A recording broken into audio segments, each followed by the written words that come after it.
So now we're moving to the next presentation from Rob Taylor of Comcast, who is going to talk about the challenges with closed caption for MSOs. So Rob.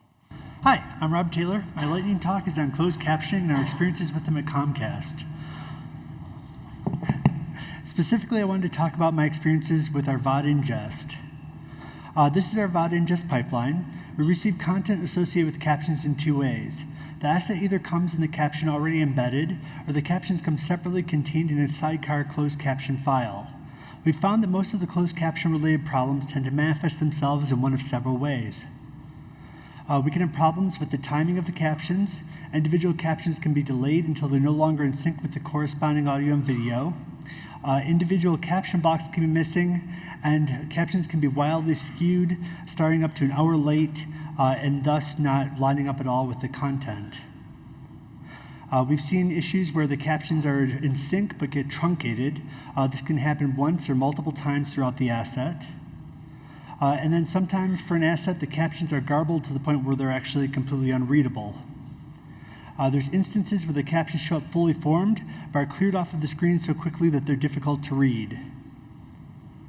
And finally, we've seen situations where the captions show up one letter at a time, and it looks like someone is typing them directly onto the screen. Finding these problems can be difficult because the quality control we have today is mostly around video and audio issues, and it can be orthogonal to these closed captions issues. There's two specifications for closed captioning that we had to look into, that we support, and we had to look into to try and solve these issues. Both of them are relatively archaic, but they continue to be leveraged to continue to be in compliance with Title VI, and more specifically the 21st Century Communications and Video Accessibility Act. The first is CEA 608, which was developed in the late 70s, early 80s. This specification was commonly referred to as Line 21 captioning because the captions were transmitted during the vertical blanking interval of the CRT televisions. The 608 captions are still quite common today, mostly because of their simplicity. 608 captions are comprised of text and inline control codes. The control codes define where the text is located on screen and its look and feel. There's global control codes, which define the type and timing of the captions, preamble access codes or PACs, mid-row control codes, and tab control codes, which define the finer points of the style and positioning of the text as it gets rendered onto the screen. There's three general types of closed captioning that 608 defines and the global control codes specify. The first are pop-up captions. These are the type of captions that are used with movies and television shows. The text is built up in an off-screen caption buffer, and then at the appropriate time, the buffer is popped onto the screen. The next type of captions are roll-up captions. These are used for live, unscripted broadcasts such as news or sporting events. They allow the captions to be quickly added to the stream and rendered in a way that supports more verbose conversation in real time. The last type of captions are pane-on captions, which are almost indistinguishable from roll-up captions and seem to serve the same purpose. There's not much documentation around pane-on captions, and they're relatively unused today. Here's how the 608 captions are decoded. They're wholly contained inside of 2 bytes. These 2 bytes either contain a control code or 2 characters of text. To get all of the control codes and ASCII characters to live inside of the 2 bytes, it requires a lot of bit packing and thus bit manipulation to decode.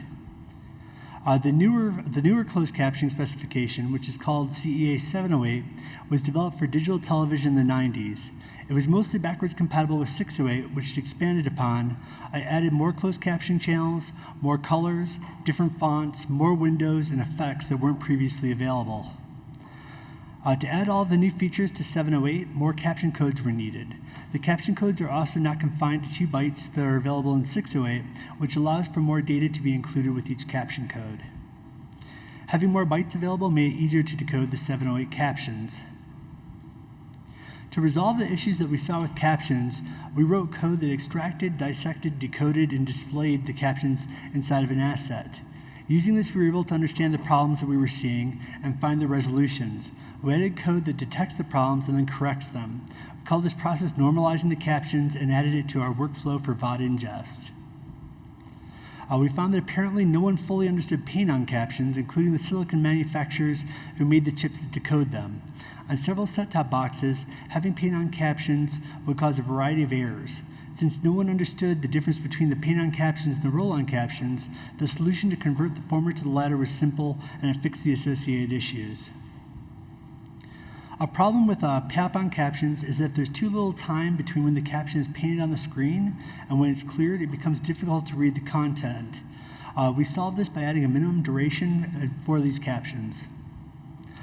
Another problem that we found with pop-up captions occurred when there wasn't enough time between the text being received and when the caption was popped on the screen. Again, we solved this by allowing enough time for the captions to build up before rendering them. One of the pervasive problems with captions was simple spec adherence. This could be things like bogus control codes or an invalid number of elements in the caption stream. It could be a spurious switch between caption modes, or it could just be garbage inside the caption file, which pretended to be valid captions on an unused caption channel. Once we removed those issues, a lot of the problems that we were seeing magically got corrected. The last thing I wanted to mention with regard to our experience was that there's not a ton of tools out there for dissecting and decoding captions. The specifications are also somewhat hard to come by, As a result, Comcast is going to sharing the code that we have that dissects the captions as open source. We did this by creating a project called Caption Inspector. Caption Inspector provides two views of the captions using either the caption file or the asset as inputs. It provides a per-channel decode of all the text and control codes relating to the channel. It also provides an inline decode of all the information in the closed caption screen. The tool is free and the URL is up there, so if you're interested, please check it out. That's all I had. Thank you very much.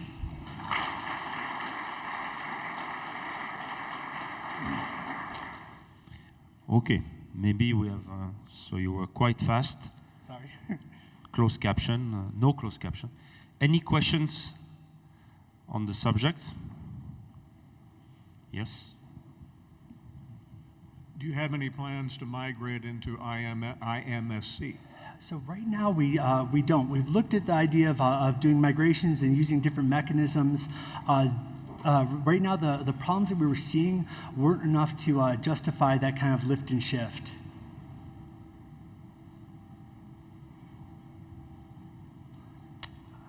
Yes.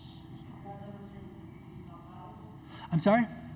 Wait. We have modern tools of communication. Do you guys ever use inbound DVB subtitling, then try to figure that one out? No, I don't believe we have. Neither. We haven't figured that one out either.